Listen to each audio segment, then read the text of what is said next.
Hello, good evening and welcome ladies and gentlemen to another round of intense and fast and furious racing action in the SimRacing International hosted UKSimRacing GT3 Championship Season 16 as brought to you on the premier sim racing platform available only on PC known as iRacing. We're here once again, it's another Wednesday and we take a look back at plenty more racing action. This time on the agenda it's round 9 of 10 and we're better to head into the penultimate round of the season other than down under in Australia at the one and only Mount Panorama circuit. Known more commonly as the Bathurst circuit in reference to the local city, this New South Wales state circuit is one of a very limited number, which sees the entirety of its road course laid out on roads that are used by the everyday commuter. That's right, it's 3.86 mile length. It's consisting of tiny of roads that are set back from what is housing estates and businesses. So by day, this is a circuit which ends up being used by commuters to move from A to B, but when it comes to race day, it is arguably one of the toughest tests of racing ability, because over its course there are 23 corners, and the majority of which are located on Mount Panorama, from which the circuit takes its name, or Mount Wooloo as it's known to the indigenous people. But whether you call it by one name or the other, one thing that stays consistent is the fact the walls loom incredibly large at this circuit, and the smallest of mistakes could be absolutely race-ending. But should you take the risk, you could risk it all to bring home the most satisfying reward of a victory at Bathurst, and in no time no least, given the fact we've only got 2 rounds to go, and the points today could set things up to a spicy finale in only a few days' time at Watkins Glen. But where are my manners? Allow me to welcome you all to this live post-round broadcast from Circuit Side as you tune in down the one and only source of this broadcast, and that's on YouTube at SimRacing International, or SRI. And as you tune in, well, you're catching all the racing action as if it were live. And to be explicitly clear, the racing you're seeing is not live. It occurred as of Sunday the 23rd of November 2025, but we're bringing it to you as if it were live today on this fine Wednesday evening on the 26th of November. We here in the commentary booth do not know what happens in the preceding practice session, which is currently ongoing in the background, nor the upcoming qualified session, all 30 are one and only race on the schedule for today, and therefore it's as close as possible to the raw live viewing experience for you guys and girls tuning in at home. And we do ask any potential spoilers are averted in the YouTube chat, please. In the commentary booth you have myself, my name is Paul Walsh, also known as TX121 or Britain Spit, depending on what media you follow me on. And I shall be bringing you all your racing action as it unfolds over the entirety of the season. But coming on to today, our schedule as always, times in Greenwich Mean Time, that's GMT, or Universal Coordinate Time UTC. And as we can see in just over 6 minutes time, we'll be making our way to the grid for the penultimate round of the season. Another 60-minute feature race due to get underway at 7:10 this evening. And we'll see all the drivers take on the Australian circuit as it makes its way to what is the peak of the summer season in the summer hemisphere, and that means the southern hemisphere I should say, or could we say the summer hemisphere, given the fact it really is a boiling hot circuit today where 24 degrees centigrade ambient temperature that is only set to rise as the day goes on, but a track temperature currently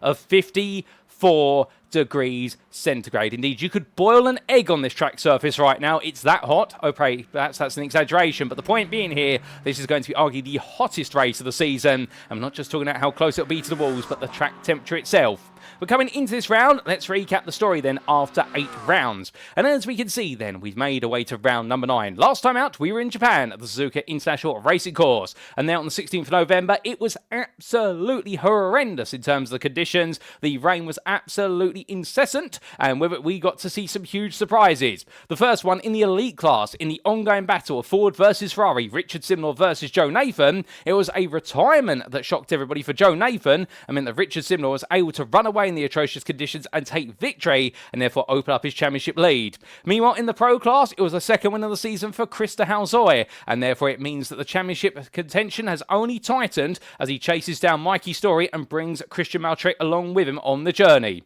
As for the Premier class, where it was an absolutely incredible performance for Ricardo Luis Pereira, who is now a 3-time race winner after taking that absolutely sensational overall pole position in qualifying as well. He's really found his form in the last few rounds, and can he try and take the fight to Samuel Clark, who finished the runner-up? Meanwhile, in the Evo class, we've got to see a return to winning ways for Edward Berry at a critical juncture. It's reopened his lead over Simon Hartley, and now could it be just a casual stroll to victory at the end of the season for Edward Berry? All that and more we're going to see today, because of course we've got one more round to come after this one, and in round number 10 we will be at Watkins Glen International on the 30th of November.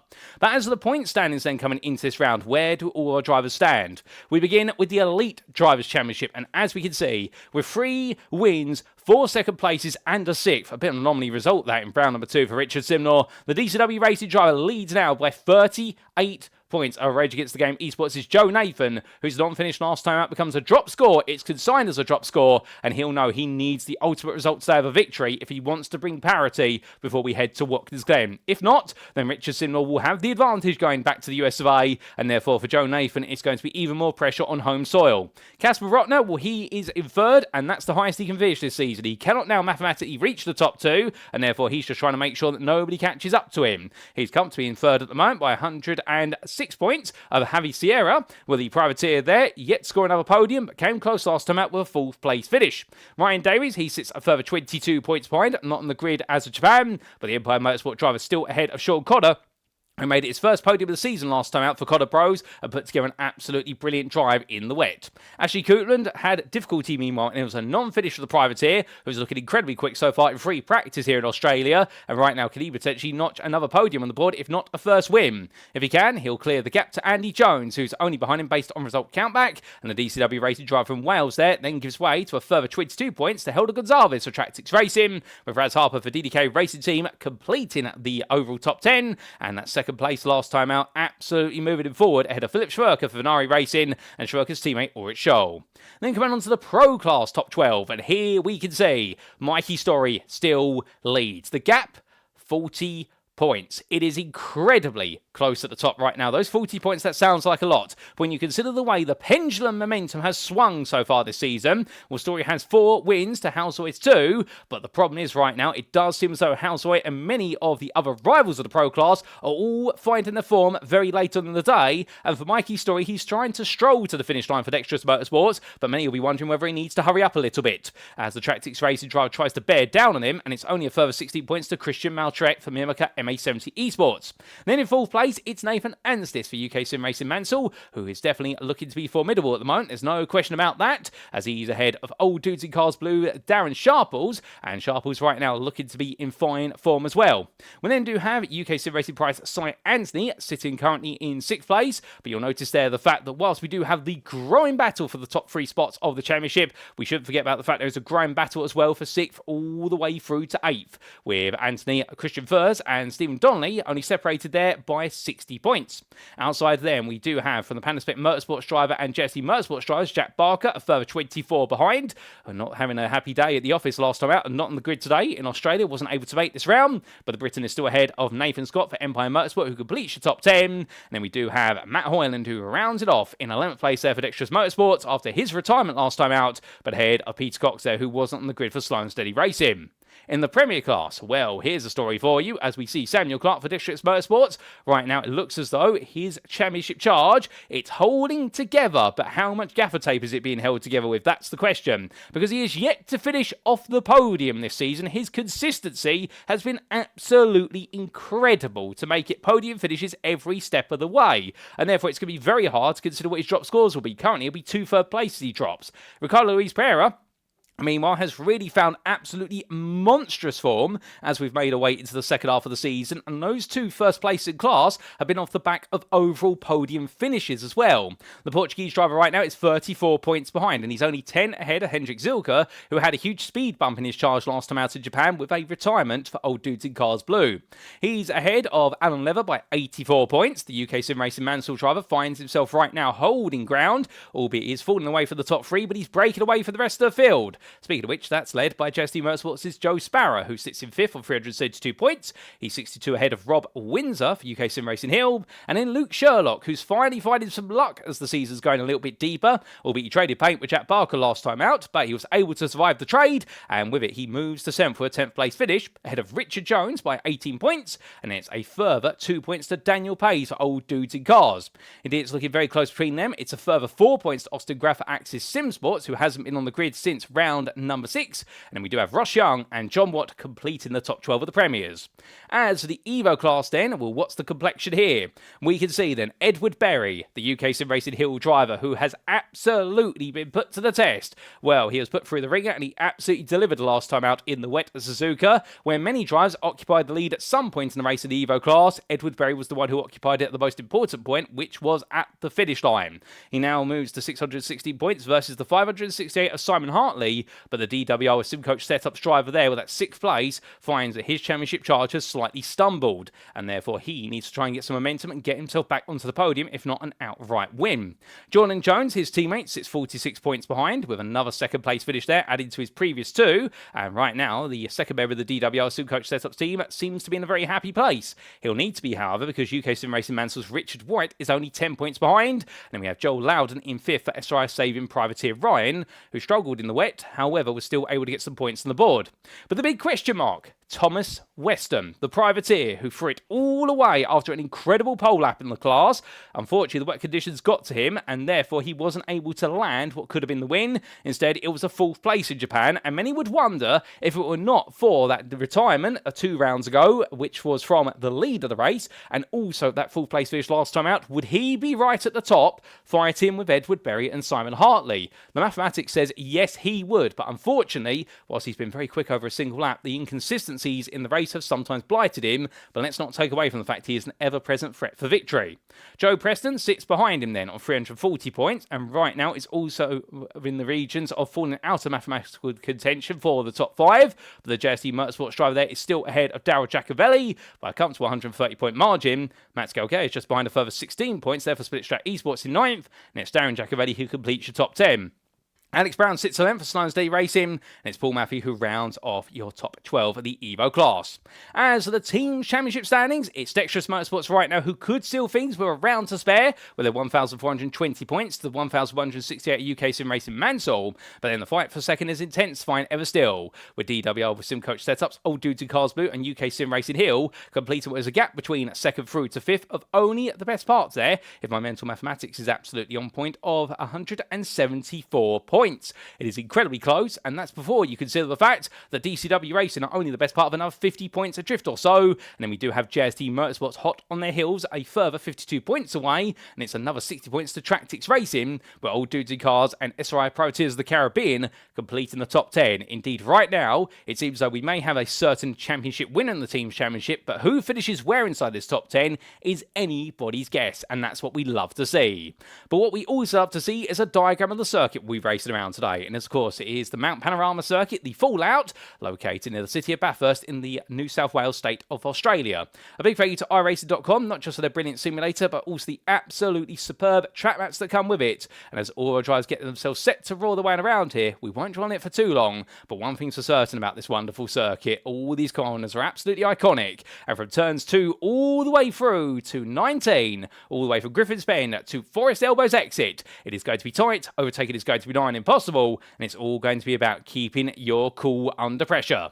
But speaking of pressure, we took a look to the rules, and the rules are as per usual, and you can see them all on screen here, but we'll notice at the very bottom there is a new rule in effect purely for this round, and that is a mandatory tow zone is in effect between turns 2 and 19. What does that mean? Well, if a driver has an instant and ends up spinning and pointing the car in a direction where they have to reverse onto the racetrack in order to be able to get the car righted, they are expected to tow the car, unless in certain circumstances they are completely clear of any racing traffic and they have plenty of time to get the car turned around. But as expect, most drivers, if they get it wrong and the car's pointing the wrong direction over the mountain, it will be an immediate tow to the pits, and if they trigger an instant without doing it, some of the sternest penalties will be applied. Indeed, at the UKSimRacing Community's GT3 Championship, we've used this at Long Beach, we previously used it at Bathurst, it's worked very well, and it's kept the incidents down.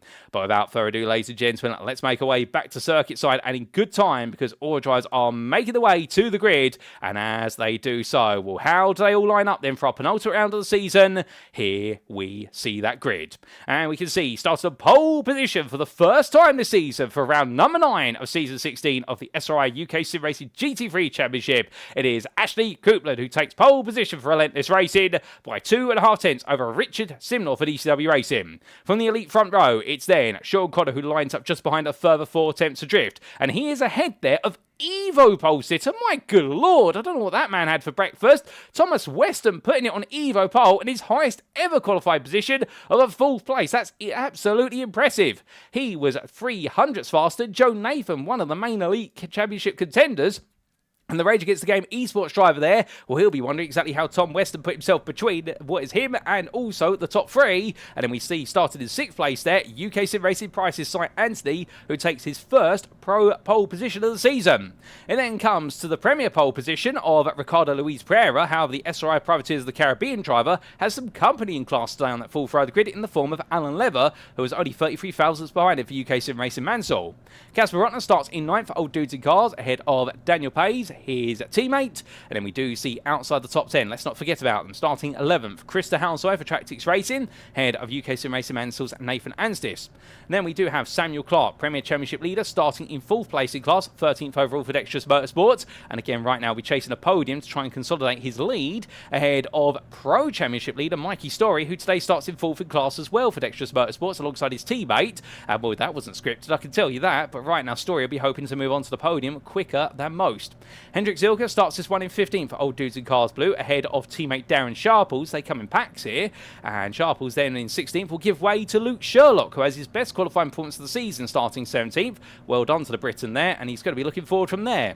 Second of the Evo drives is Edward Berry for UKSimRacing Hill, and he'll be getting his journey underway today from 18th on the grid, ahead of Joe Sparrow for JST Motorsports. And then we do have Javi Sierra completing your top 20.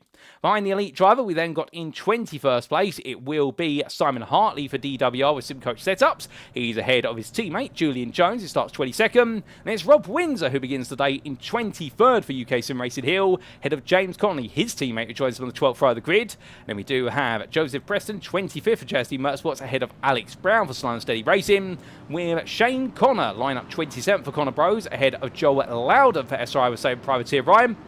And then it will be Darian Giacovelli, who will be in the company of his teammate and brother, Darian Giacovelli, and they will make up your 15th row. And on the final row of the grid, it is going to be a pro pair of Stephen Donnelly and also Noah Blackwell. But with that, ladies and gentlemen, let's get racing, because the grid is making its way already down towards the final corner. Here they come into Murray's Bend, and it is over to Ashley Coutland to take us away for 60 minutes of racing here at Bathurst today.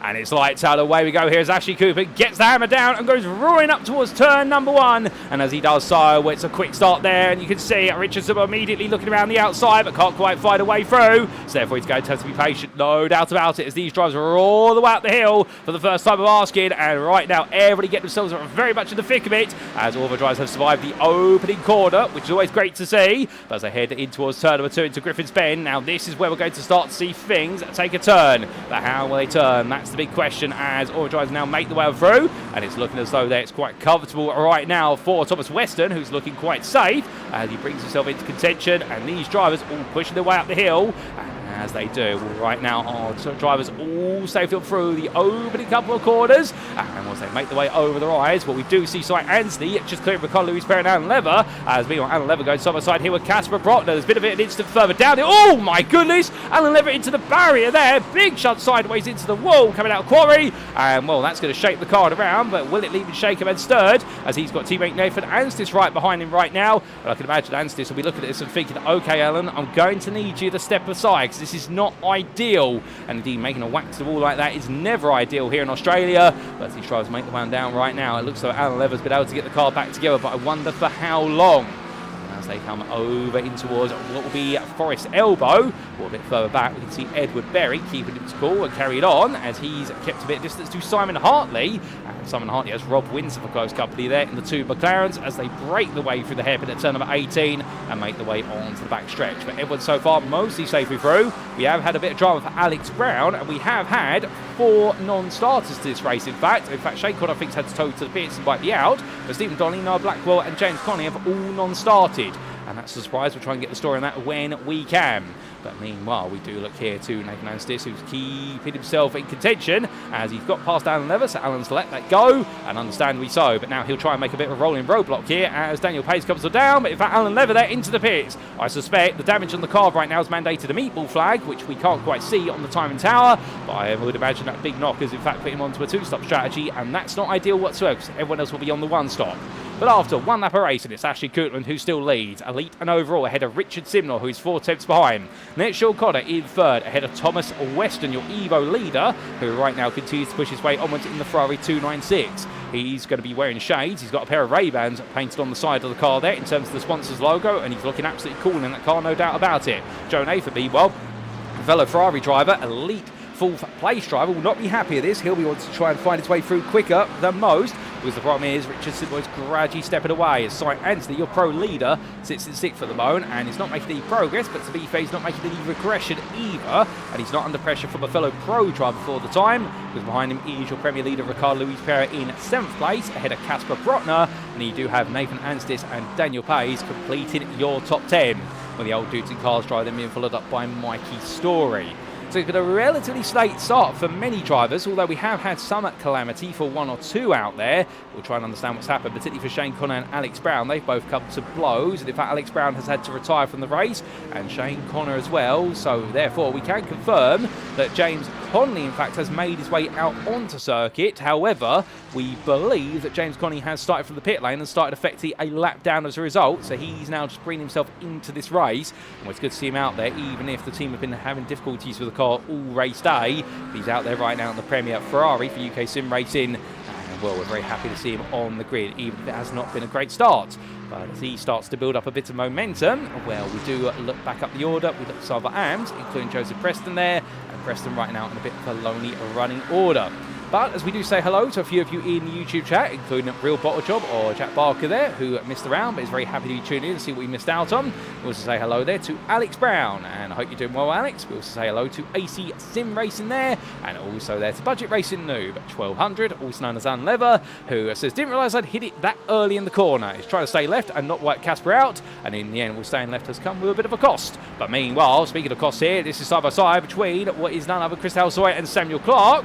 Clark there finds himself right in a bit of an interesting contentious position, because Christer Halsoy blinking in and out of existence, and Clark in the end decides to let it go into Hell Corner. And well, not named after the fact that he's got the blinking hell situation with his rival, but named after the fact that it was a bit of a folklore that, particularly with motorcycle racing, if you got it wrong at the opening corner, you'd end up going wide, potentially making haste towards a tree, and unfortunately that had run a very high risk of you passing it away as a result of the incident, and therefore being consigned to the depths of hell. At least that's the story as I understand it, the reason why turn 1 is called Hell Corner. But I'm sure there's plenty of stories out there that can be attributed to that, but that's the one that I understand from Bathurst. But right now, whether it be heaven or hell, well, it's definitely heavenly if you're looking to the likes of Nathan Anstis, who right now, with the 2nd place running at this time, I think will be very happy with his running position, and he'll be hoping that he can now start to build a little bit of sight, and he is only a second up the road from him. But it will feel a little bit processional, the racing at this point, because all these drivers will be staying together and thinking to themselves, right, it's about survival and not making mistakes. And when the circuit is boiling hot, which we talked about a bit earlier, 54 degrees track temperature, and I believe that track temperature is still staying with us. Let's take a look-see. 56 degrees track temperature now, so it has gone up by 2 degrees since practice. Well, understandably, all of our drivers right now will be feeling that heat through the tyres, and nobody is going to feel comfortable when it comes to how the car's going to drive. And that's the thing, when you go above 40 degrees centigrade track temperature, it starts to cause the tyre temperatures to spike very aggressively, and you have to be very careful with the tyre. I wouldn't be surprised if everybody is running maximum rear wing on these cars in order to settle the rear end down and getting the power down, particularly as those tyres get hotter and hotter. But as we do see Nathan Anstis getting closer and closer to the back of Casper Brotner, indeed he's playing hot and cold here and feeling very hot with regards to the move. Brotner goes a little bit defensive there as they complete their 3rd tour of the circuit. And right now I think just trying to make sure that Anstis does not find a way past, because Casper Brotner at the end of the day would like to go hunting after some of his elite rivals. But the problem is, if a pro driver gets in front, it just adds another car that he's going to have to pass at some point.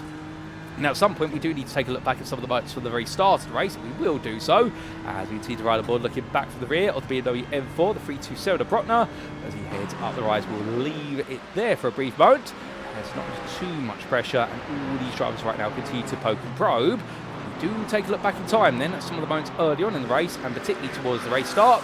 And here's what happened for Shane Connor and Alex Brown. Now these replays courtesy of Malcharek services, and as our driver's made their way up into turn number 3, there was Cotter getting it wrong. Alex Brown, oh goodness me, so Brown there reacted to Shane Cotter getting it wrong, and unfortunately for Alex Brown, well, car was turned around with the field clear. I think he wanted to try and get it turned, but in the end with the knocks to the barrier and that, the damage was too much. But what exactly happened from Alex Brown's onboard perspective, I hear you ask? Here is the onboard, let's listen in.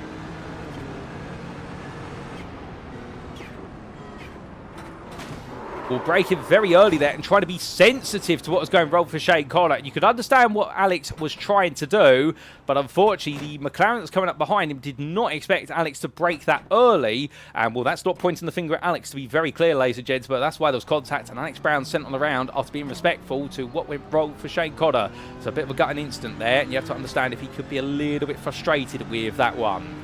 But with that, we also take a look back to what happened to Joseph Preston, and this was Joseph Preston on the opening lap. This was a bit of a moment coming down in towards the cutting chicane for the first time, or in fact the chase I should say, let's get it correct. Went a bit deep and decided to rally cross it, and behind him was Darren Giacovelli, the man who made contact with Alex Brown. You can see the front end damage, and both of them there just extending the chicane a bit longer than they normally would, as Joel Lauder meanwhile tucking up the inside there, and the saving priority at Orion number 79 Ford Mustang. But with that, let's come back to your live racing, ladies and gentlemen. And as we do, we'll Casper Brotner into the pit lane, so that's gone very wrong for Casper Brotner, but as he tries to unsettle himself with regards to all the racing, well, we settle back into the live here. We're not going to quite get a replay of what's happened to Brotner, but I suspect there's been a bit of a moment of haste with the wall. As meanwhile, we have had a change with Joe Nathan finding his way past Thomas Weston, and Sly Anthony has also been able to do so.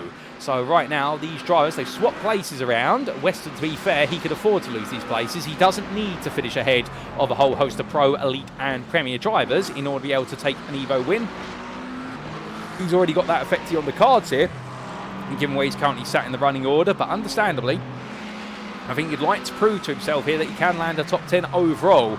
But I think the most important thing for Thomas Weston, and again, not being rude to be fair, is he just wants to get to the end of this race and show he can be consistent over distance. He has, arguably on paper in the Evo class, if he had finished where he'd started the races, he would be contesting Edward Berry for the championship lead.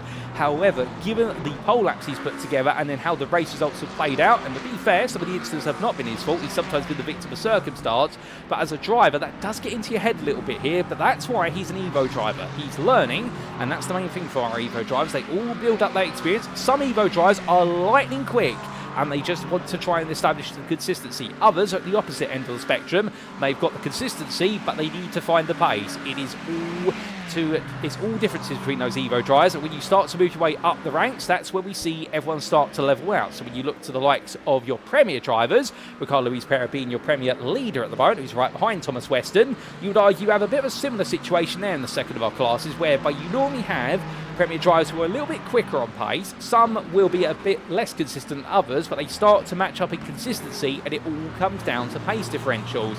Then you get to the Pro class, and you are looking at a much faster set of drivers who are normally all very consistent. And then when you get to the Elite drivers, you get to the creme de la creme, of course. They are the very best out there and looking to absolutely deliver day in, day out. And speaking of delivery, well, here's your Relentless Racing driver and the thumbnail poster boy today for this broadcast of Ashley Coupland in the Relentless Racing Ford Mustang.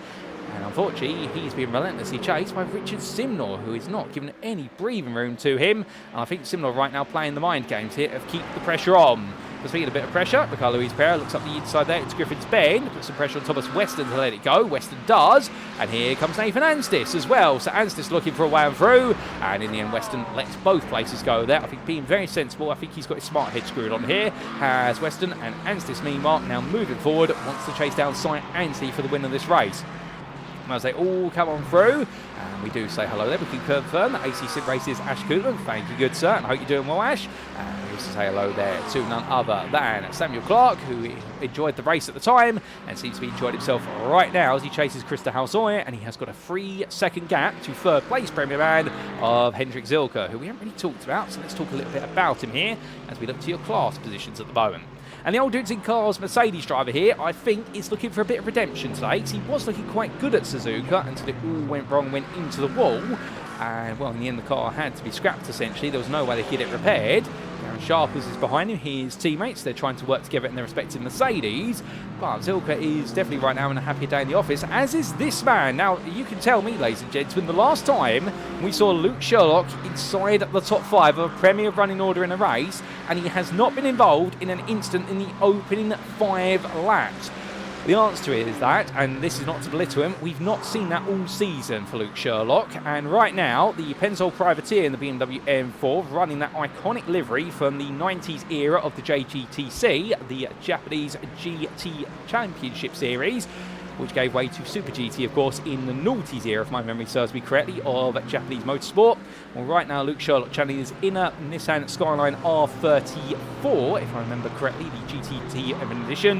And as he makes his way onwards towards turn number 1, he'll be very happy with this, and can he keep it together over the distance? That will be the question mark. Can he even chase down a podium here versus Hendrik Zilka? That would be definitely a great statement. I think they'd give him a lot of positivity to talk about going into the season fly, because it definitely has been one of those seasons where, I've got to be fair, I'm amazed at Luke Sherlock's persistency, and with that, the fact that he's on the grid week in, week out, not giving in, this would have destroyed even some of the best elite drivers out there, the number of incidents and amount of bad luck he's had.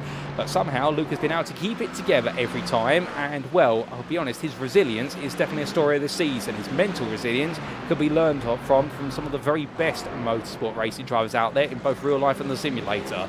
But the 119 driver here comes over the rise and makes his way through Quarry Bend. He's still in the chase, and we are right on board here with Luke Sherlock as he continues to try and find a way past Darren Sharples. Now, this BMW, a very interesting car, of course, because with the Evo model being added to iRacing, it has been a huge upgrade, or a side grade, some would say, compared to the base model. The reality of it being the Evo upgrade, seeing the introduction of multiple aerodynamic refinements to the car, and also significant changes to the suspension geometry. What this actually meant in practice is this is a car now that leads very much on the nose. However, the rear end is also much more sensitive, so it leads to a car that naturally wants to understeer on corner entry, and at the apex point it suddenly brings about a lot of rotation, so it can very quickly go from understeer to oversteer as quickly as you could click your fingers. And well, unfortunately I can't click my fingers, ladies and gentlemen, so therefore I encourage you to do it in the background, otherwise you would have heard it come through the microphone. But the point is, right now, this is a BMW you have to very carefully set up. You can set it up aggressively, but in doing so, it is going to be a situation of adventure there if you dare, because it can be a car that can very quickly come back to bite you on the backside. And the 119 driver right now looking very smooth, and I could imagine is trying to protect the tyres as much as possible on that rear end, because otherwise they will start to get very slippery towards the very end of the stint. Again, of course, they've got 60 minutes, and the normal theme of the game is to try and do the race on a single set of tyres, or only change 1 or 2 tyres on a particular side. And well, with the pit stops around here today, expect to be quite short. In fact, they don't use too much fuel here at Bathurst. It's only really the run up what is the mountain straight and down the Conrad straight where they use the fuel. It does mean here the pit stop's going to be quite short, and those who dare to change tyres, even though tyres and fuel are done simultaneously in the GT3 class as per the IMSA rules and regulations, it's not going to be very long, and normally 2 tyres is going to be the best part of about 18 seconds all in, versus what might be pit stops for fuel here, the best part of 12 to 13 seconds. But we will see how that plays out, as Joe Sparrow behind is now getting a little bit closer here, and I think the JSD Motorsports driver is now starting to find this Aston Martin is coming together.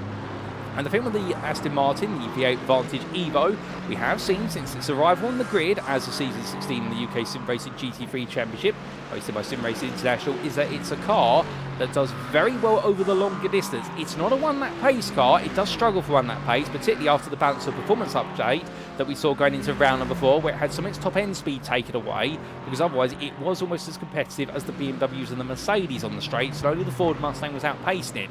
But that top-end speed has been reduced to balance it out, because the thing about this car is it is quoted to be the front-engine rear-wheel drive race car that handles a bit more like it is a mid-engine rear-wheel drive car, with the amount of rotation on it and how stable it is. Now that can be attributed to the idea of trying to mount the engine in what is a front mid-engine configuration. The idea is that you try to bring the engine and all its systems behind the front axle rather than over it, and that brings the centre of mass closer towards the centre of the car and the driver, and gives it a bit more natural rotation.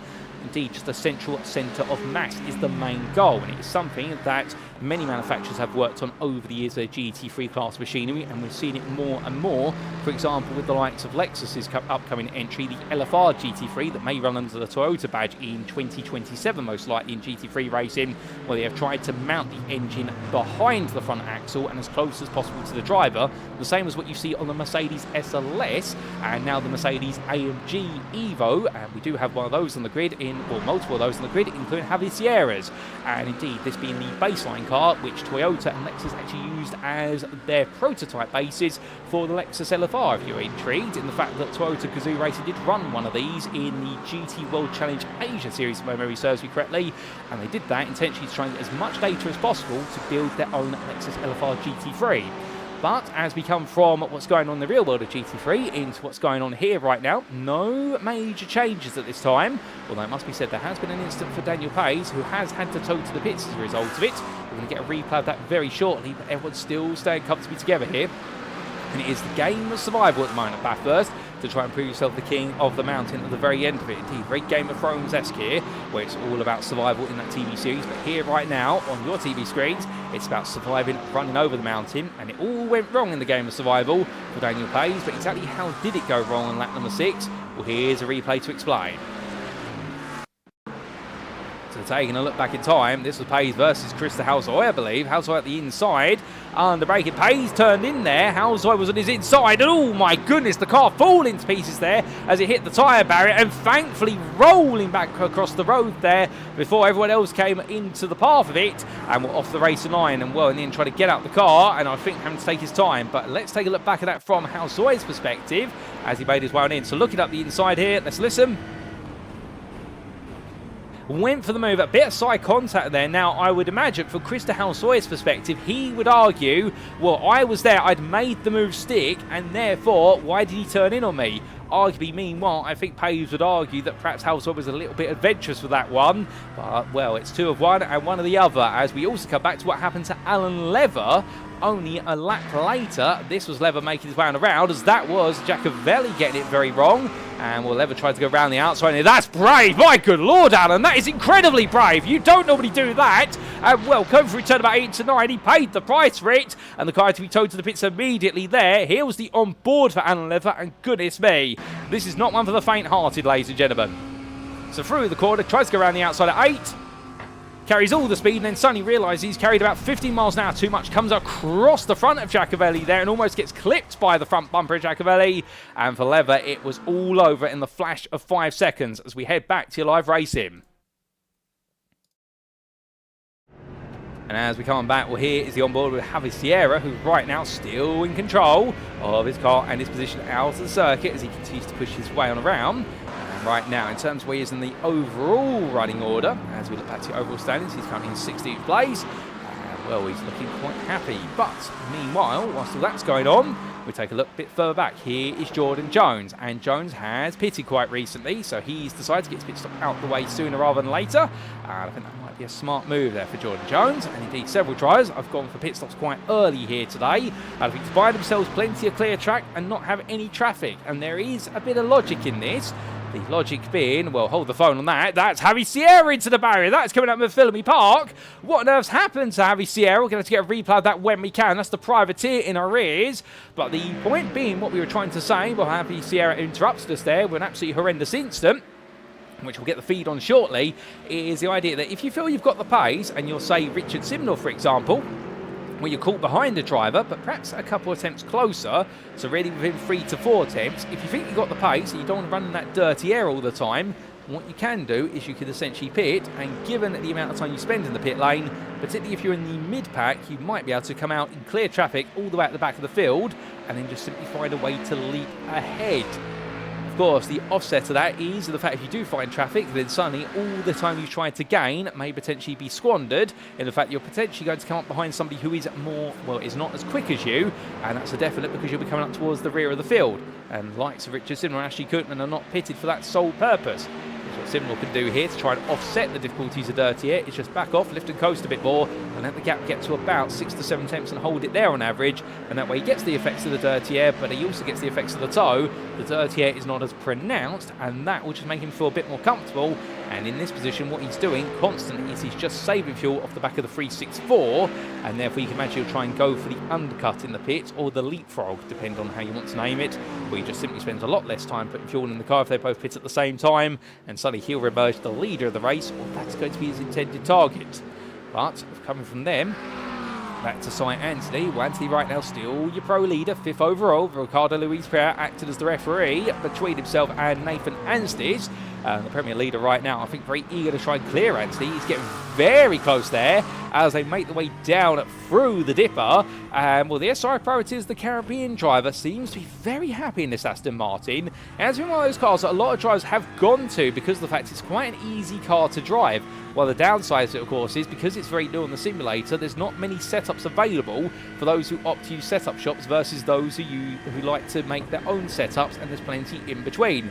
Because there's not very much reference data available regarding this car at the moment, it means that those who have gone to it, they have taken the gamble of stepping into the unknown. But the reports have been, it's a very comfortable car to drive under race conditions, but you've got to drive it quite hard to get the most out of it, particularly given the fact this does embody a Mercedes V8 engine in the front. However, unlike the Mercedes AMG, which is naturally aspirated and a 6.3 litre engine, this is the same engine, but it does have a twin turbo bolted onto it, and that changes the dynamics of the engine. And what ends up happening with this car, intriguingly enough, is the fact that it does have some very poor low-end torque in the RPM bands. So the way you've got to drive this car is you've got to keep it very high in the RPM bands, or the revolutions per minute in each gear. And if you drop too low, you're expecting the turbo to boost it, but there's a significant degree of turbo lag in the car, and that means that suddenly you really do lose out in a lot of these acceleration zones. So that's why these Aston Martins, as much as they were quicker early on in the season, they now really are cornering cars rather than straight line cars, and they're good pace cars as a result of it.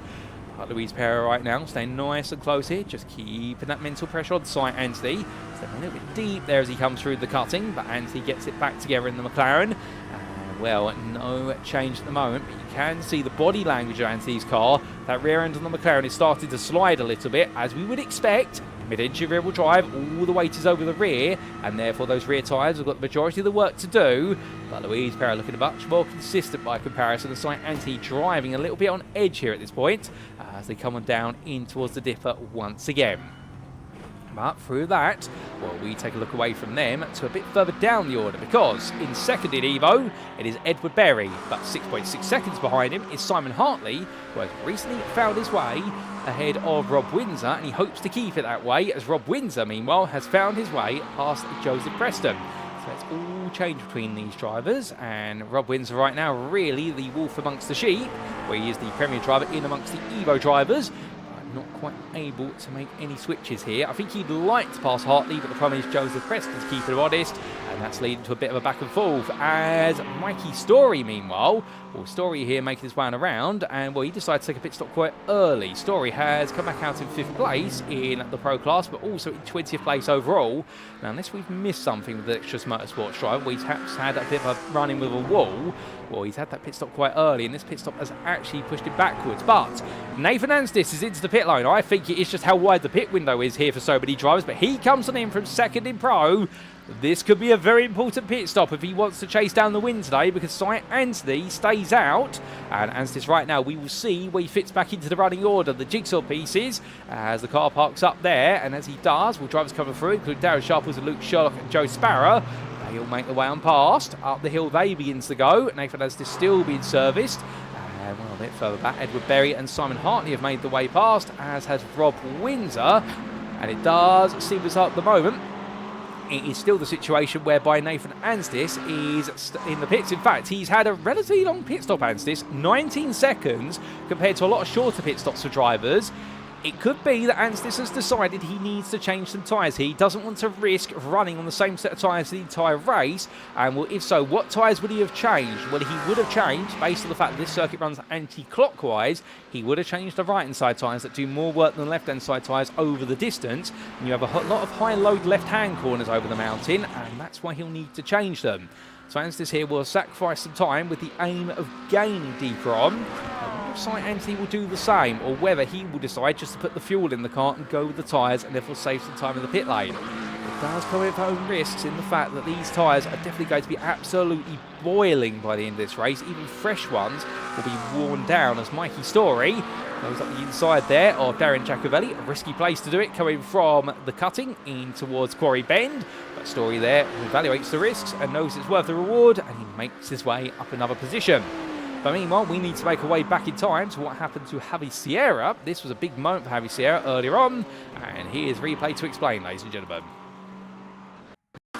So this was Javi Sierra coming towards Philby Park, through turn number 9, absolutely fine, into turn number 10, carried a lot of speed, went slightly wide, and bounced his way, oh my goodness, bounced his way off of the exit curb there and just went straight on at that point as a passenger in the car. And for Javi Sierra, that was it in terms of his race. This was the on board from Sierra's perspective.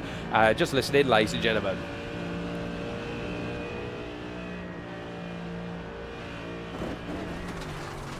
And well, you could hear it there with the error from Harry Sierra in the fact that he went straight on, as a result, carried a bit too much speed. About 5 miles an hour more than he would have carried him to Philby Park. And by the time he hit that exit curb, where he was a passenger, he would not have got that car stopped. And if he'd slammed on the brakes, the rear would have cut loose, and it probably would have been a very similar outcome. With that, we head back to your live racing. So back we come, and as we do, we come back to Mikey Storey, who's continuing his journey at the moment. As we head towards the halfway point of this race, we've still got a couple of minutes before we get to the proverbial halfway. And, well, intriguingly, we've still got plenty of drivers out there. So Anthony under increasing pressure from Ricardo Luis Pereira here. Pereira only a 10th there coming into McPhillamy Park, was to get the Delta. I wonder whether this is all by design, in the fact the Premier driver right now, I think, really trying to get Cy Anstey into a mental space where he decides to step aside. I don't think Luis Pereira wants to be the one who pits first in this instance. And you might be wondering, well, why then is he putting so much pressure on when really he should be backing off? Well, the idea is, I think, for Luis Pereira, he might be one of those drivers, he might be a bit of an Ayrton Senna with his mentality, which is, when he's racing, he has to be racing at 100%. He can't back off mentally.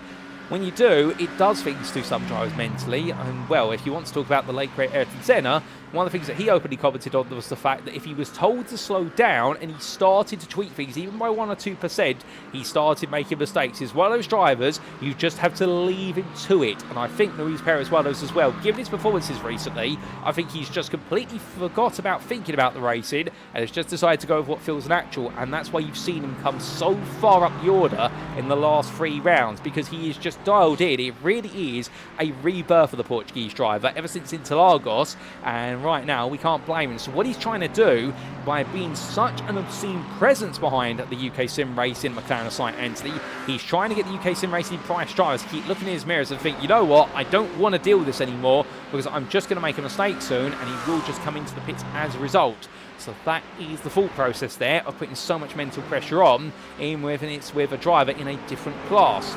But coming to a driver right now who I think is going to feel as though he's not in the same class as the man he's racing today. Here's Joe Nathan for Rage Against the Game Esports and the lovely liveried Ferrari. You've got to understand here that this is a very odd situation, because we've never seen Joe Nathan really qualify away from Richard Simnor all season. And whilst he was only a couple of places down versus Simnor on the grid, Simnor was 2nd, Nathan was 5th. To see such a gulf in times, and the fact that Nathan is still 4th of your elite drivers at this time, and he has not found his way past Sean Connor, well, it says a good amount about Sean Connor doing very well here today, but also it says a lot about Joe Nathan. It might be that this Bathurst circuit is just a bit of a bogey circuit for the Ferrari driver, and, well, also it is one of those circuits which is not the kindest to the Ferrari. The Ferrari is not known to be the most stable car over Bathurst, albeit I can imagine he's put a lot of rear wing on the car and also tweaked the suspension settings in order to get it to feel very stable. But I think this might be a bit of a round of damage limitation. But if you're Richard Simnor, well, right now the DCW Racing team, they'll be on the pit wall with him, trying to say to him, what can we do here to get you into the lead of the race? And I think the game is going to be the undercut strategy or the overcut, or you just get it done in the pits, if you want to put it in a simple phrase, because Ashley Coulton still controlling this. But the big question mark for the relentless racing driver is, how much fuel is he using on top of what Simnor's using in order to maintain that lead, and how much tyre life is he burning by being the leader and having to try and keep that gap open? But as he makes his way through that left-hander right now, Koopman is doing a very good job, and these lap times between the two of them continue to switch back and forth. In fact, can we get a view of the lap times between the two of them? I think we can, bear with us, we might be able to show it on screen, and we are going to. And there are the lap times. Well, we won't get lap 21, unfortunately. That seems to have glitched out. But what you can see is that Coulthard and Simnor have been exchanging lap times as if it is exchanging shares on a stock market trading floor. Particularly laps 19 and 20. Simnor on one of the laps was 24,000 faster. And then Coulthard said, you know, I'll get my 24,000s back. I don't think I've ever seen that in racing before, where the two drivers have literally matched the gap to each other exactly from lap to lap. And well, that's definitely the first for my eyes, but to be fair, it's the first time for everything. And actually Coulthard right now doing a very good job at the front of the field, and perhaps he is a bit of a Bathurst specialist as he roars around through. But as he does so, well, coming over Skyline right now, I think for Ashley Coulthard, it is all about here just keeping himself nice and safe from those walls. 28 minutes are still left on the clock. We've still got a long way to go here. We've still got quite a few pit stops to go as well.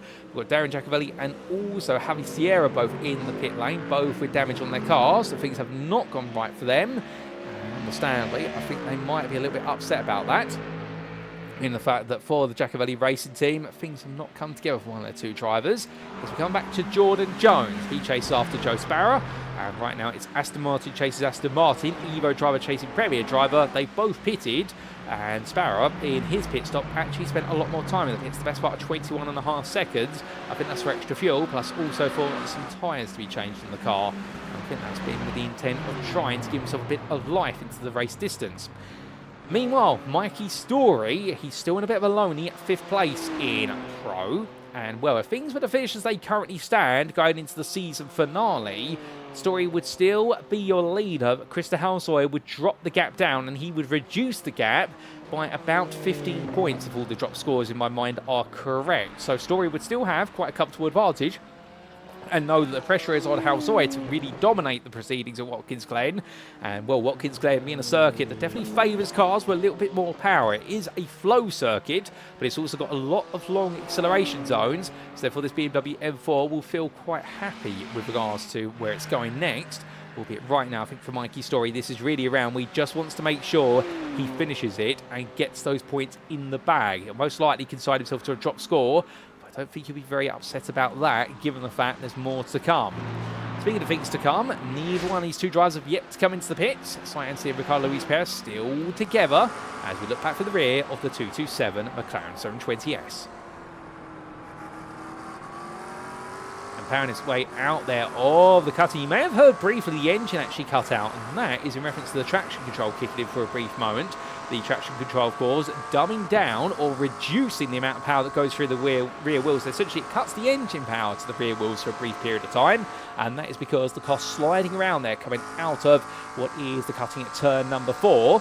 And these drivers, of course, they can tweak the traction control. They can maximise it or reduce it as much as they want. They can even switch it off, although that is definitely not advised when you are driving a car that delivers the best part of somewhere between 500 to 550 horsepower, balance of performance permitting. And, well, the twin-turbo V8 engine of this McLaren, out of the box without restrictions, delivers the best part of about 750 horsepower. So it is heavily restricted for GT3 class racing. But the point being that right now, Sainz definitely pushing hard, as we're hearing from the way the electronics are cutting the engine input out. And, well, as he tries to make sure Luis Perez doesn't get close enough, a good gap there, 6/10 on the exit at Forest Elbow. So Sainz now delivering when he needs to.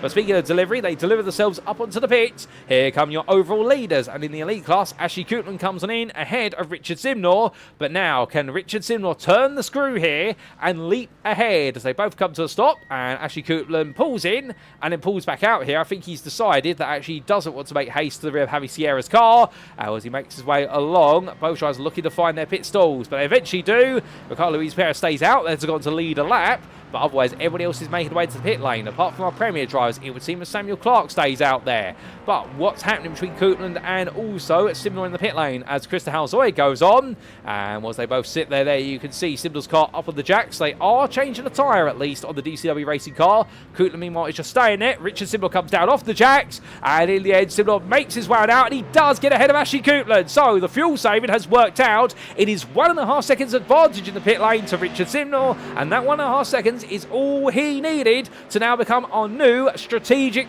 race leader. So Richard Simnor, he's got the job done for now. Ashley Coutland, meanwhile, well, I think he'll have guessed it was coming, but can he find a way now to try and get back at Richard Simnor? Because the theory, based on qualifying, says Ashley Coutland is the fastest driver here at Bathurst. However, that's on a single lap. And a clean lap with completely fresh tyres, or as fresh as possible tyres, and no traffic in front of him. But for Ashley Coutland at the moment, well, it looks as though he's got to get himself back in the zone here as Christer Halsoy continues to make his way around a bit further up the road. And he will be one of the very first drivers who tucks in behind these. But Richard Simnor right now is definitely your leader. And when you see the DCW machine sponsored by ARS, well, the 3214 Mustang now singing to the tune of Trying to Run Away. But from them, we do have plenty more to come, because Samuel Clark here, he's continued to push on as much as he can. As he does so, we get confirmation there for Richard Simnor. He did change tyres, so I think it might have been the camera angle there making it look as though he was up on the jacks, but in fact, now I think about it, but there was a slight rise in the pit lane there towards the very end, which made it look as though he was up on jacks when he was not. Samuel Clark's still out there, and Louise Pereira's still out there as well. Will they be coming in at the end of this one? Surely they've got to be planning to come in at some point. And whilst all this is happening, we've also got a few more stories to tell. As there's your confirmation, our race leader comes on in. What a great opening stint for the 121 Aston Martin driver. Samuel Clark comes on in, and so does Christer Halsoy. So they've all got as far as they can. They have taken the fuel tanks 18 laps, but at some point the fuel tank's got to read empty. Will they come in at the best of time? But as they all make the way down, well, meanwhile, we come back to the intrigue. And here it is. Simon Hartley, he's just ahead of two pro drivers. But it's the pro drivers we need to focus on. Because Anstey, who was the class leader before the pit stop, was ahead of Nathan Anstis by the best part of a whole second. In the pit, Nathan Anstis has actually closed up by half a second, and now we believe that this could be the fight for the pro win all the way to the very end. And well, these two, they know each other very well. They've met in person. I've had the pleasure of meeting both of them in person at Donington Park earlier this year for the Donington Decider of the British GT Championship. And I tell you, they're great friends off the circuit, but they're also rivals on the circuit here as they make their way onwards. And they're also your series admins. So therefore, we should expect them to put on an absolutely brilliant show.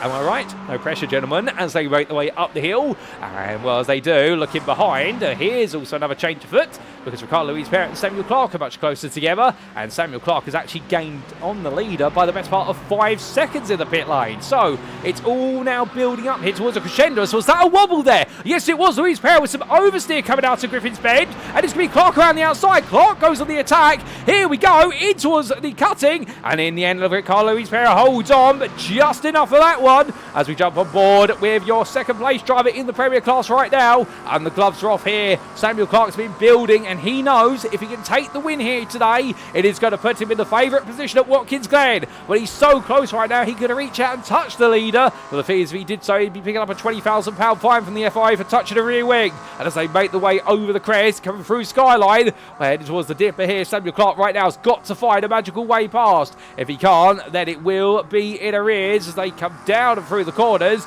But right now, Samuel Clark trying to find every which way here. Ricardo Louise Parrott making a small error, a tiny one to be fair, that slide. And look at the Aston Martin, it's twitching all over the place. He's struggling here, and as they make the way down, Clark being squeezed down, and very close as they clip. And as they make the way down, well, right now, Clark versus Louise Parrott. It's going to be a drag race here all the way down the Conrod in towards the chase. Well, that McLaren very gradually inching ahead here, little by little, as they make the way towards the right hand. It's going to be a sweeping bend, and Samuel Clark right now, surely he's got to have the confidence he'll get a nose ahead, but Louise Parrott's not going to back off. He tries to go around the outside. Clark goes very deep. Louise Parrott goes deep with him. That's a change of Premier lead. And as they make the way now down towards Murray's Bend, Thomas West, the Evo leader, tries to get involved, but I think he decides, you know what, it's not worth it. Just play the waiting game. Enjoy the popcorn seat view of what's going on in front. And Christer Halsoy behind them as they head upwards. Well, right now, Halsoy is getting closer and closer to the third place pro driver here. Well, I think right now he's too far away from the podium, the rest of the podium drivers in the class, but he's got a good gap to Mikey Storey by 3.3 seconds. Well, your question is as good as mine, Richard Simnor, in terms of how Louise Pereira and Samuel Clark managed to survive that, given they made contact coming down through Forest Hill, but I don't know. But what I can tell you is somehow they avoided getting it all wrong, and Clark is your leader at the moment. Well, Samuel Clark puts it down to the racing gods there in the YouTube chat, and I would be inclined to agree, good sir. And indeed, I definitely recommend you go to the proverbial fountain to pray afterwards to the racing gods, if there is one in the world, because right now he's leading, but for how long, given Louise Pereira, if he can get those tyres back in the zone, he might be able to attack this all the way to the end. Now, whilst this is happening, give you another little update of what's going on further down the field. Hendrik Zilker is still your third place Premier driver, but here is Luke Sherlock, who is 5.5 seconds behind. These two exchanging lap times, and they are very close to each other in terms of respective lap times at the moment. A small mistake from Zilker could see Sherlock catch up, and vice versa, a small mistake from Sherlock could consign him to what would be a fourth place finishing class. But either way, he is looking at a personal best result this season, and Hendrik Zilker is looking for a great recovery drive. So therefore, we've got plenty of positives to talk about in the Premier class today. And well, from them, we come back to Casper Brotner, who's all over the back of Edward Berry. Now, hold up a second. Edward Berry's had to come into the pits for a second time today. That's a surprise. Not a welcome one. I think Berry's had to go for a splash and dash. Perhaps they got something wrong at UKSimRacing Hill, but suddenly what was looking to be an absolutely dead set second place in Evo has now been relegated to a fourth place at the moment. However, the one quotient we have at this is the fact that Berry is faster than Preston Hartley, and he has got a 12.5 second gap to Simon Hartley in the class. So the theory says that if Edward Berry can deliver over the remaining 18 minutes of race plus the final lap, could he chase down a podium, or is he going to make the season finale a little bit more difficult for himself? Now, the only upshot of this is because Hartley's in second and Berry's in fourth, Hartley's not going to gain as much as if he would be leading. And now, of course, what he'll perhaps be hoping is that something happens to Thomas Weston. Nobody wants to win a race because of an instant for another driver, but when you're really down in regards to the championship and you need every point, you start to hope that things will swing every so often. So that's a bit of an interesting permutation in Evo right now. And to be fair, for the McLaren driver in the 44, if he was marginal on fuel and he was wondering whether he was going to make it, I think he's made the right call to come in, because he has the advantage of the championship and he has the results in his favour when it comes to the drop scores. And there's Casper Brotner making his way to the pit lane, having yet to pit for his formal pit stop. So he's got a bit longer, but I believe he was on the pits earlier on in the race today, and therefore that was repair work and a quick splash. And as he makes his way back in, well, there we go. And we do have confirmation there from V9 Ed, that's Mr. Berry, who says, yep, got the fuel wrong, but to be fair, owned up to the mistake. And right now, well, this fourth place may not be as punishing as it sounds, because when we look back at the scores off camera here, well, look into the Evo class in terms of Edward Berry, given the fact that he does have the 2 wins, the 3 second places and a third, to Simon Hartley's 2 wins, a third place and a second place. Hartley right now has the bigger points to drop theoretically, but Berry has the more consistent set of points across the board. So it would still be advantage Edward Berry going into the season finale. The gap would still stand roughly. One thing I've also just noticed on the side of the car as well, completely changing the subject, but before I forget it, I've just noticed the cute little strawberry on the side of that McLaren. You'll see it as it passes our camera, ladies and gentlemen. And what a lovely little way to make reference to the fact that's Edward Berry in the car there. And indeed, right now, well, I think that's also in commemoration. I do hope they decided to put the red strawberry on the side because of the Evo class being represented by the red in the timing tower here. And if so, that is a lovely little touch. But let's not get too engrossed in it, because whilst all this is happening, we come back to Samuel Clark, who's still under pressure from Ricardo Luis Pereira.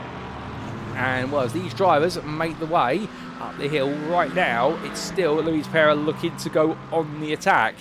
Can't quite find it still. Thomas Weston's fallen back with Christer Halsoy behind, but these two are pushing each other as Mikey Storey's back into the pit lane. So another pit stop for Mikey Storey. Surely this might be for fuel here, given the fact he had a very short pit stop. Perhaps they made a mistake on the fuel. Alternatively, he had to repair something earlier on. He's back in though. That is going to drop him a little bit further down the overall order. I mean, given the premature retirement of Stephen Donnelly and Noah Blackwell, he's not going to fall any lower than 5th place here in the Premier class. So for Mikey Storey, it's still a championship lead that will stand, but definitely holding on a little bit with regards to where his championship lead is, rather than being able to extend it. So Christer Halsoy, he'd be hoping if he could move further than 3rd here to close that gap down just a little bit more, particularly with Christian Malcharek not on the grid here today and consigning to the drop score. Keep in mind, of course, that our drivers have 2 drop score rounds in this season, as the regular rule set of the UKSimRacing GT3 Championship.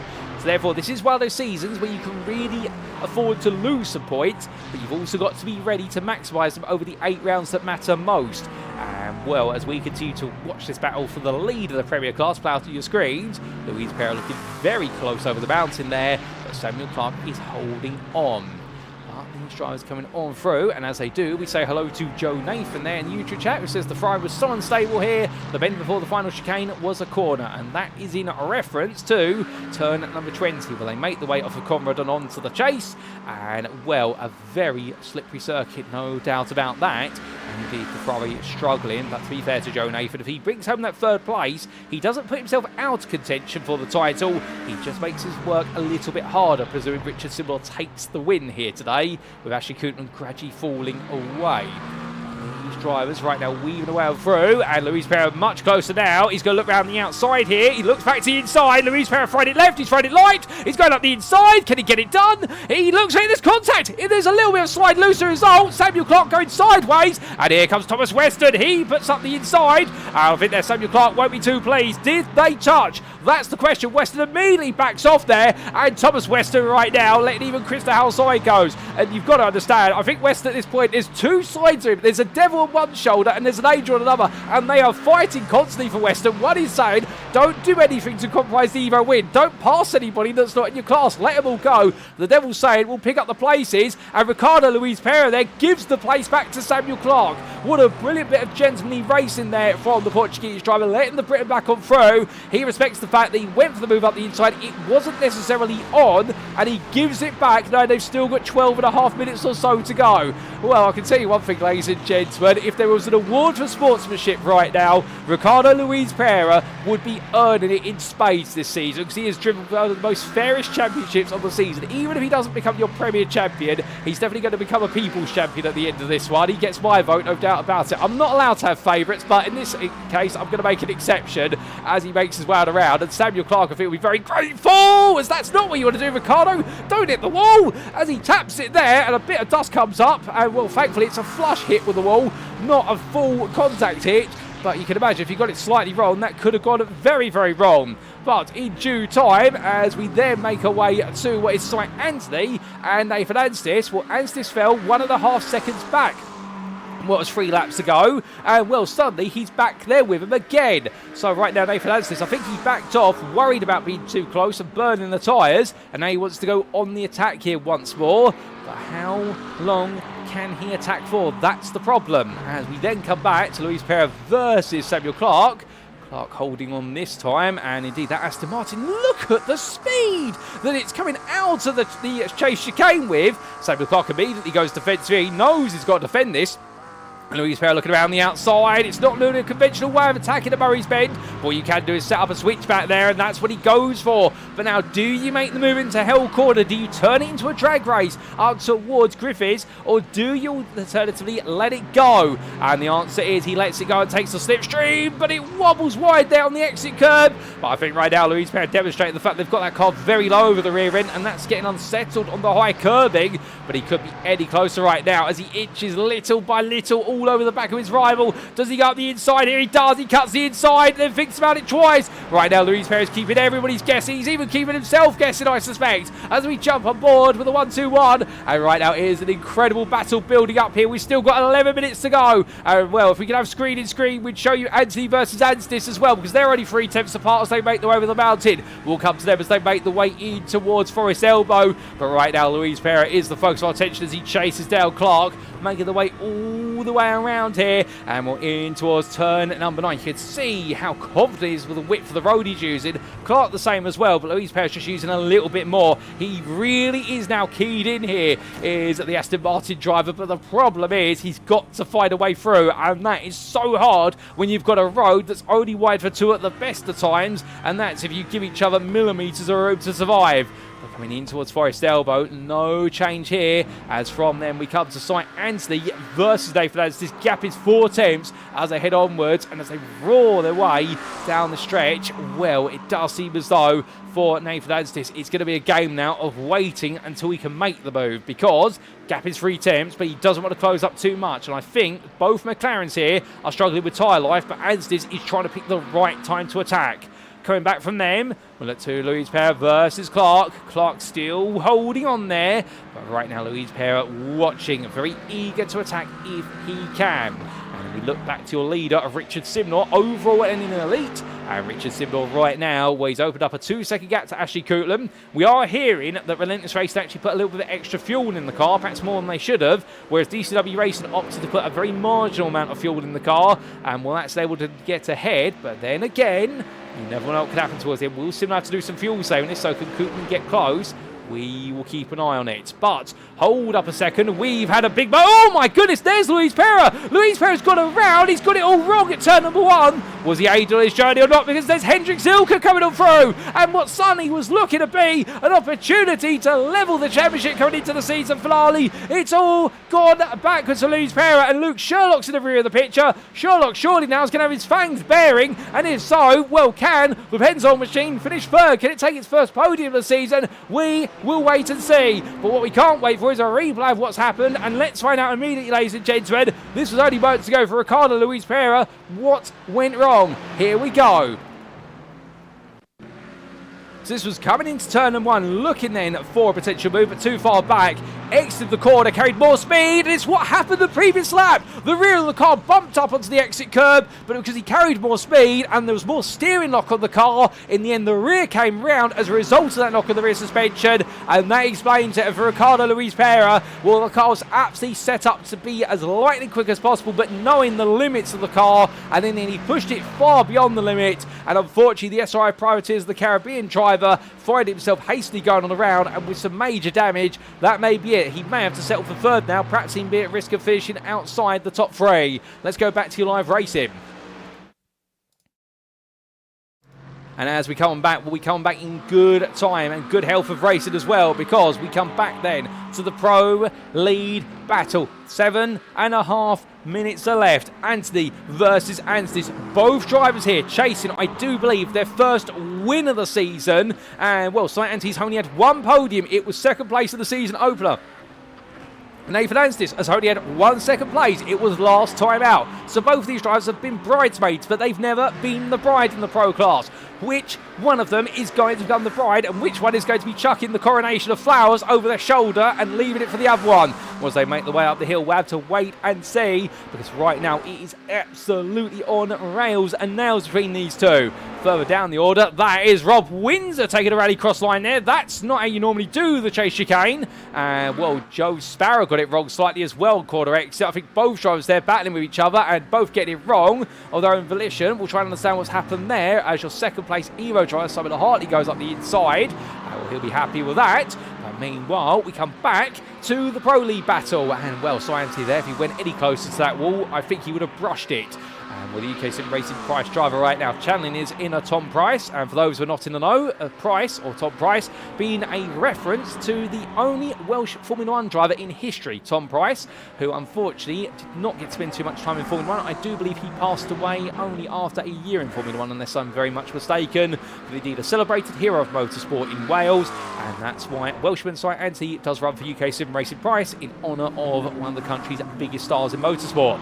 But there goes very deep. That's not the way you want to do Forest Elbow. That's the dirt and the tyres. The tyres are going here for Si Anthony, and Nathan Anstis now is close. He's got all the cards in his hand here. He pulls to the inside. Remember, this will put him on the outside into the chase. It's a drag race then. McLaren and McLaren. UKSimRacing and UKSimRacing. It's a civil war. But who is going to come out on top as they head through turn 20? Onto the brakes they come. Anstis on the outside. Anthony lets it go. But does Anstis get it stopped in time? Yes, he does. But this might be the calm before the storm, because now Si Anthony, he will be the hunter rather than the hunted. And as they make the way down in towards Murray's Corner, you can see it immediately. Si Anthony, as much of the place has changed, he's not giving up. That one small slide is not going to stop him from being able to chase this even more. It was a good move, but right now Nathan Anstis has got to hold off what will be absolutely unrelentless pressure all the way to the end. And, well, for Si Anthony, what has he got as a card in his hand? That's got to be the question here. Has Anstis got all the cards? Has he got the pace even with clear air?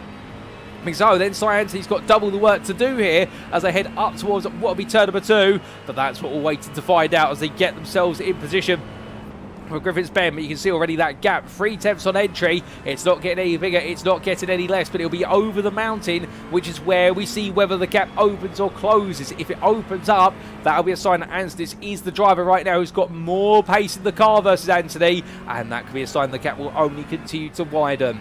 But from there, potentially widening gap. Meanwhile, we do look back to your top 3 in Elite. In fact, your top 4. Let's not forget about this man, Sean Connor, who started in 3rd, but unfortunately dropped to 4th after a bit of an error. And Joe Nathan was able to find his way up past. But credit where it's due to Sean Connor. He has done a very good job here, and for a good portion of the race, has also been able to keep it very comfortably together.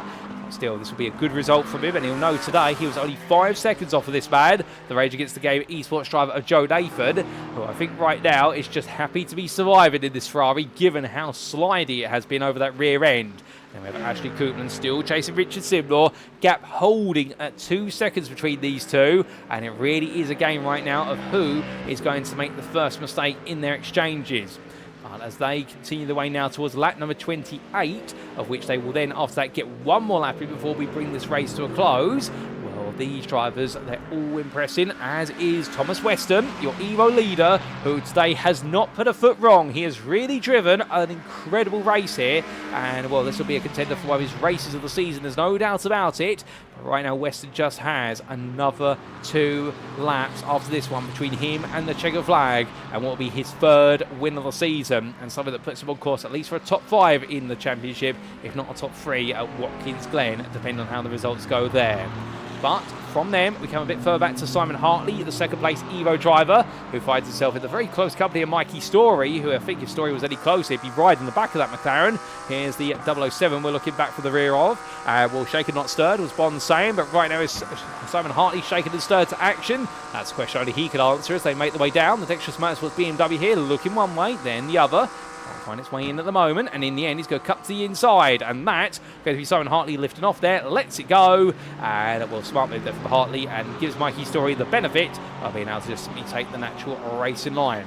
But as all these drivers continue to head towards the end, I don't want to imagine what's left on these tyres right now. If they are on the tyres they started the race on, I could imagine they're almost down to the rim in terms of how much grip they've got left. We come back to Edward Berry, who's all over the back of his teammate Rob Windsor, as Windsor decides to let it go there. They swap the places around, and I think that's just to give Edward Berry the opportunity, should Joseph Preston or Simon Hartley have problems in front, the opportunity there to catch them with 2 laps remaining. But from them, let's come back to your Pro League battle, and this is Nathan Anstis versus St Anthony. The gap has expanded over the last lap and a half to a second since we last left it. So the theory is that right now, St Anthony hasn't got the pace versus Nathan Anstis, and it is Nathan Anstis who is on course here to seal the deal of being king of the mountain when it comes to the pro drivers. And it's all come down to one minor error where St Anthony slid loose coming down into Forest Elbow. A very easy mistake to make, to be fair, given the fact you are braking into one of the sharpest gradients in motorsport for a downhill braking zone, only beaten arguably by the downhill section of the corkscrew at Laguna Seca, albeit you don't brake into that, you just simply lift and coast down into it before putting the throttle on. Here you have to brake into a downhill, and it is not easy, particularly when you've got tyres that have seen better days. But meanwhile, we've got something going on here in the fight for second in Evo, and suddenly Simon Hartley and Joseph Preston are very close together as the final lap gets underway. Well, it looks so here. Preston's going to be looking for a move shortly as we jump on board with the Porsche 992 driver. The JST Motorsports car here right now looking for an opportunity. A keen line for Joseph Preston. Well, if he was to bring this on home, it would be his best result. He's had 2 third places, but never a second. And he's got 1 more lap after this to try and hunt down Simon Hartley for that, whereas Hartley needs the 2nd place to keep his championship hunt versus Edward Berry alive. These drivers carry on, and as they do, well, Edward Berry is only 3 seconds behind and closing, so if they fight, Berry could be in the hunt with this right at the end of the race. It's going to lead to a lot of potential permutations and drama right at the close here at Bathurst. This Evo class is giving us a last-minute surprise and a treat, as much as every other class out there. here we go then as Preston looks out the outside, gets very close there, and well, Simon Hartley put it back into the middle of the road. I think for Preston, he would argue that Hartley slightly changed his line there in the braking zone, and therefore that's upset Joseph Preston, and what Hartley would argue was never close to look for a move before he was entitled to. But understandably, that Porsche's brakes very strong as Hartley gets it wrong coming out the corner, so Preston's going to be given another opportunity. In fact, he gets ahead. Simon Hartley gets it wrong out of turn number 1, and Joseph Preston moves into second place. His dreams may come true here. He may finally take the second spot on the podium, and Edward Berry's only a second behind. Mikey Storey jumps ahead of Joe Sparrow, and that's a quick move. But back to the front of the field, here is Richard Simnor. The clock has struck 0, and you know what that means. The checker flag is only a corner away. And for the DCW Racing driver, well, he may have started second, but through relentless fuel saving, he was able to stay behind Ashley Coutland, jumping in the pits. And for DCW Racing, it's another win for their teammate of Richard Simnor ahead of Ashley Coutland for Relentless Racing, who makes it second place today. We will then have Joe Nathan for Rage Against the Game Esports, who takes a consolatory third place, ahead of Sean Connor by 5 seconds at the end, with the Connor Bros driver just not having enough today to be able to contest Nathan.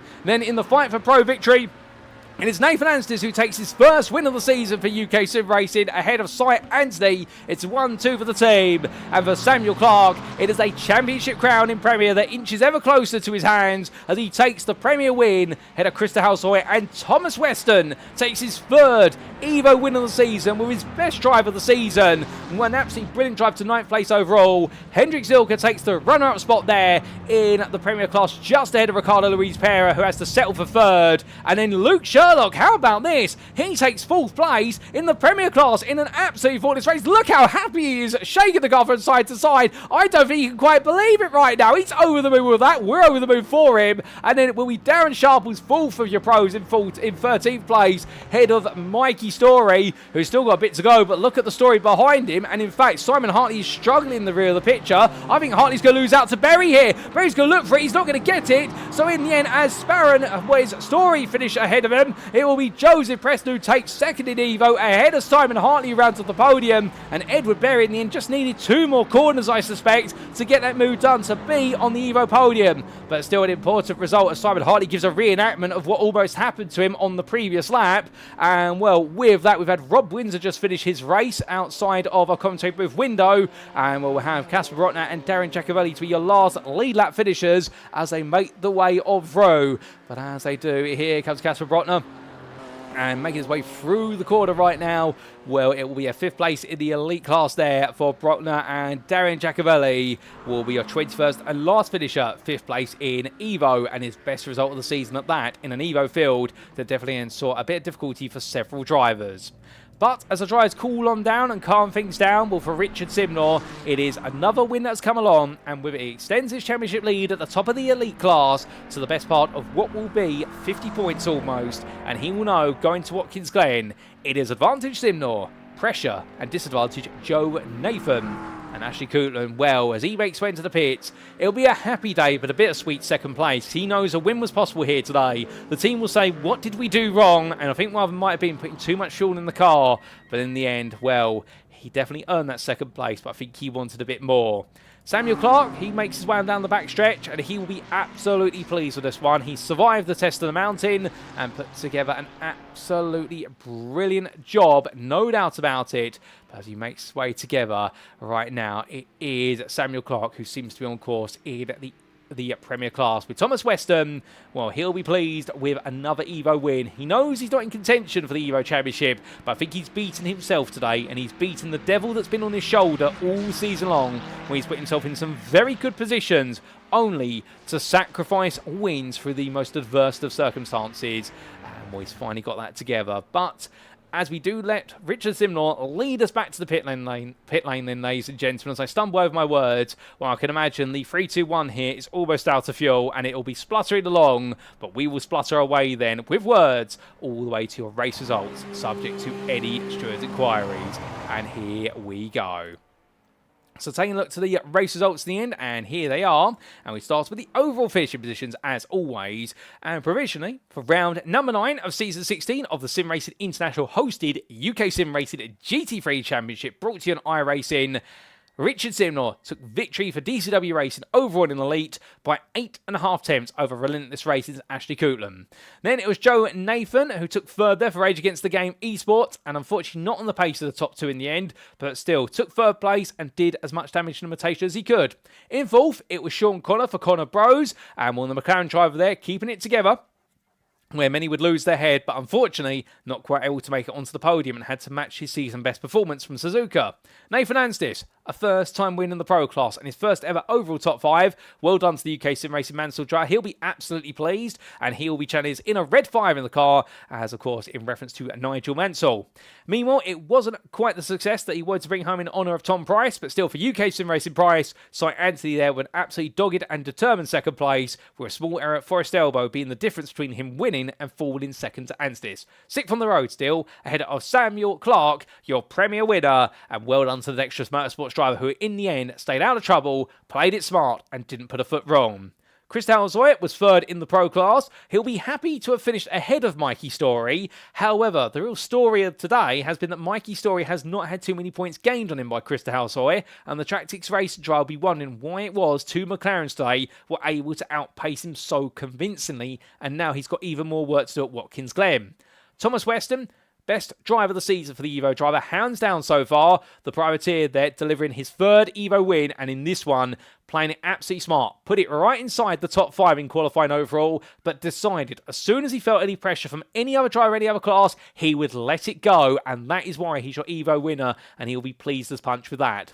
Hendrik Zilka, round off your top 10 there for Old Dudes in Cars Blue, run up in the Premier class, and we continue the Premier podium feed with best of the rest, Ricardo Luis Pereira for SRI Privateers of the Caribbean, when that small error in his chase of Samuel Clark, in the end seeing him lose the opportunity to win, and with it settle for third, and it means now he's got a huge hill to climb at Watkins Glen.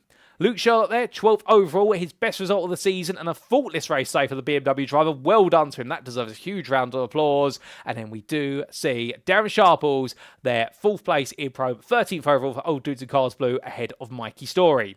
We're going to continue to focus on the rest of the podium finishing positions now, of which we've got 2 drivers we need to talk about. Joseph Preston being one of them. His first second place of the season, his best result of the season in the Evo class for JSC Motorsports behind his teammate Joe Sparrow. And then behind him, runner-up so far in the Evo Championship in terms of places, and third place today, Simon Hartley for DWR Supercoach Setups. We suspect the fuel was running low in the McLaren, and unfortunately robbing him of a second place that definitely would have seen him gain some ground on Edward Berry, who in the end finished directly behind him. But before we come on to the individual class finishing positions, let's talk about the rest of the overall finishers. Darren Giacovelli being the last on the lead lap, 21st there, the privateer. Ahead of a lap down for Jordan Jones, the same for Daniel Pays, and also Joel Loudon and James Conley, who started in the pit lane a lap down.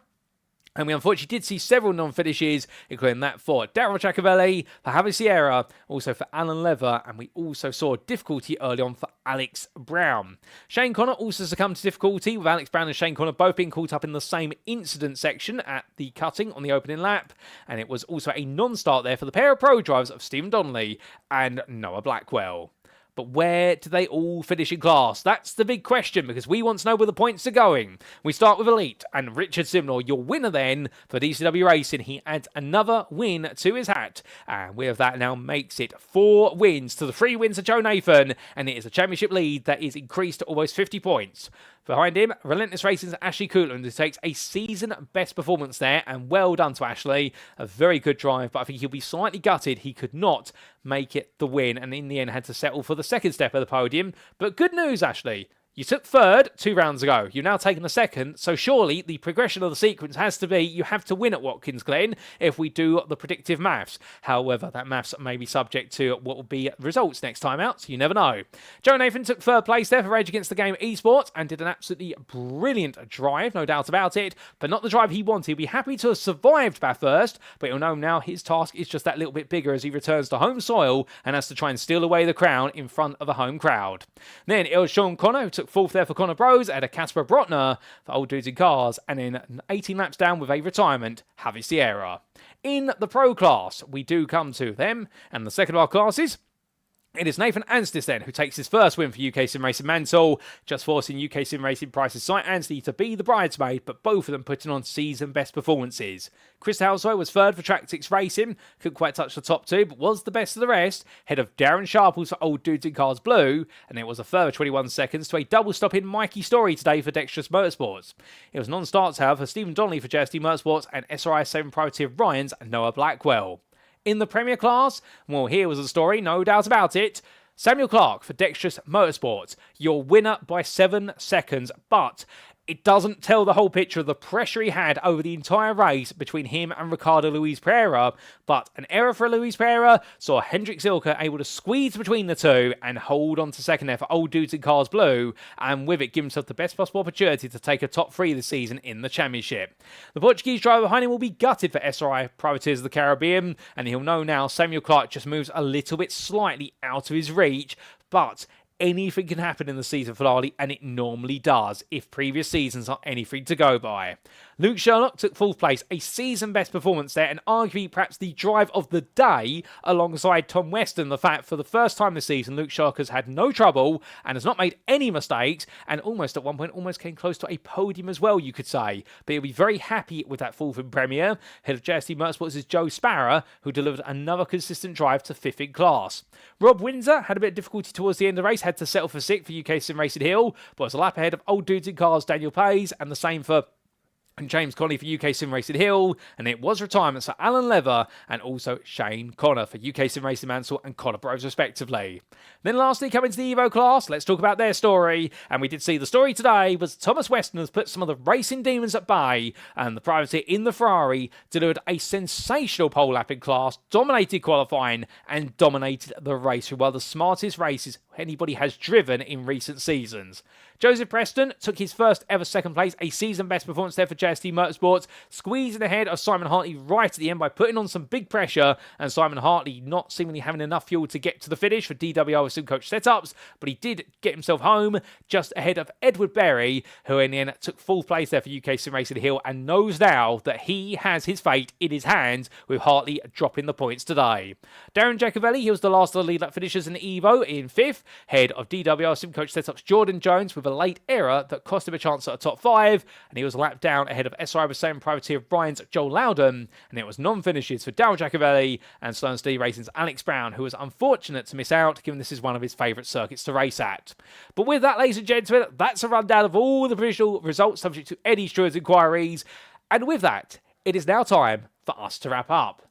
Thank you very much for watching, and if you have enjoyed today's show, and perhaps you're sat there right now wanting to know how you can be on the grid for a future season of racing here at SimRacing International, we definitely recommend it, because we are one of the biggest growing international sim racing communities in the world. Well, to do so, all you got to do is join the official Discord invite link available at the bottom of the screen. And if you do, well, we have the current seasons ongoing, albeit some of them are coming to a close, but we've got new seasons coming up soon. We have Season 10 of the Trophy.ai sponsored GT3 Championship, which is due to close as of tomorrow, but indeed, Season 11 is already open for sign-ups, and I believe there's already a reserve list for it, because that's how popular it is.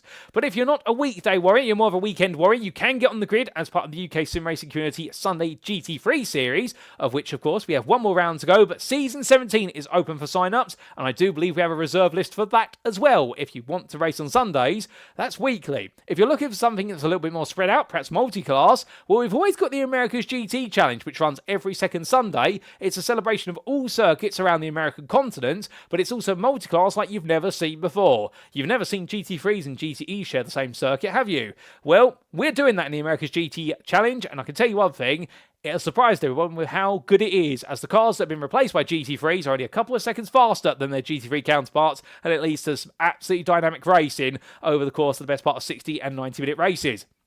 If you're looking for something less serious, well, of course, you can have the free-to-join Practice League, which runs every Tuesday evening and on Saturday mornings at 10 a.m. There's never been a better time to get on the grid then at SimRacing International. There's something for everybody, whether it be from rookie all the way through to esports professional. But with that, ladies and gentlemen, we'd also like to say a big thank you to our league and series sponsors, who do, of course, include Trophy.ai, Carmate, More Than Technology, SimCoach, being Unlock Your True Potential, the GP2 Group, and last but not least, Motorsport UK's esports division, and a huge thank you to them for recognising us and continue to recognise us here at SimRacing International as a recommended community, and we do hope to continue our working relationship with them all the way into 2026 and beyond. But with that, you know what that means, ladies and gentlemen. We have got one round to go. And as it is our season finale, we've got some good news for you. All this season, all your broadcasts have been posted around as if they were live. We head to Watkins Glen this coming Sunday, and we're going to have a live broadcast of Watkins Glen. So, without further ado, we get to say for the first time, come tune in on Sunday the 30th of November 2025, where it won't be as if it were live, it will be live. We'll have interviews with our race winners at the end, and we will see how it all concludes in the final round of Season 16 of the UKSimRacing GT3 Championship hosted by SimRacing International. All 4 Drivers' Championships are yet to be settled. We have favourites, whether it be in the elite class, Richard Simnor. In the pro class, of course, your favourite there being none other than what is the highly paced Mikey Storey. We also have in Premier, Samuel Clark, and in Evo, it's looking to be going the way of Edward Berry. But will it all end as it seems in theory, or will there be late twists in the tail? And in the Team Championship, provisionally speaking, Dexterous Motorsports may have done enough today to wrap things up, but who exactly will finish second when we've got over 13 teams all eligible to try and take second place away? Well, for all that and more, come tune in this Sunday to find out how it all concludes. But until then, we've been SimRacing International. I've been your host and commentator, Paul Walsh, also known as TX11 or Britain the Spit, depending on what media you follow me on. And until next time, ladies and gentlemen, remember to stay safe, stay well, stay smiling, and most importantly, like our drivers, remember to stay on track. Good night.